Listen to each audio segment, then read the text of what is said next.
तो रामपुर को खुशियों का गांव आखिर कहते क्यों हैं? चलिए जानते हैं इस अनोखे गांव की कहानी। सवाल यह है कि क्या कोई गांव हमें खुशी का असली मतलब सिखा सकता है? रामपुर ने इसका जवाब ढूंढ निकाला। सोचिए, पहाड़ों और खेतों के बीच बसा एक गांव रामपुर, जो शांति और सुकून का दूसरा नाम था।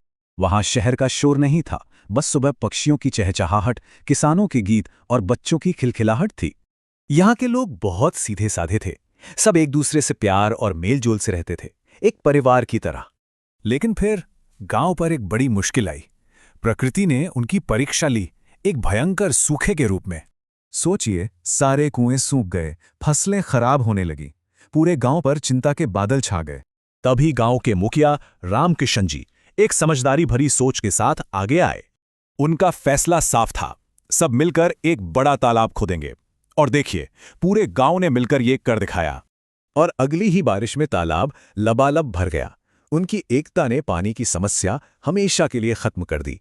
पानी की मुश्किल तो दूर हो गई, पर रामपुर के सामने अब एक और बिल्कुल अलग तरह की चुनौती खड़ी थी। वो चुनौती थी पुरानी सोच की।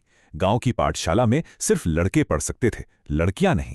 लेकिन फिर गांव में आई अंजलि। वो शहर से पढ़कर आई थी और इस सोच को बदलना चाहती थी। शुरू में लोग नहीं माने, पर अंजलि ने हार नहीं मानी। वो घर घर जाकर सबको समझाती रही। और देखिए, उनकी मेहनत रंग लाई।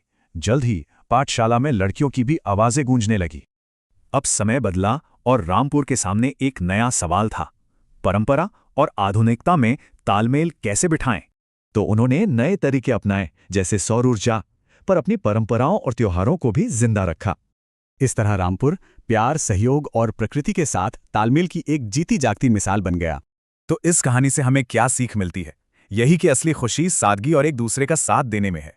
तो आखिर में सवाल यही है, रामपुर की ये कहानी हमें अपने समाज को बेहतर बनाने के बारे में क्या सिखाती है?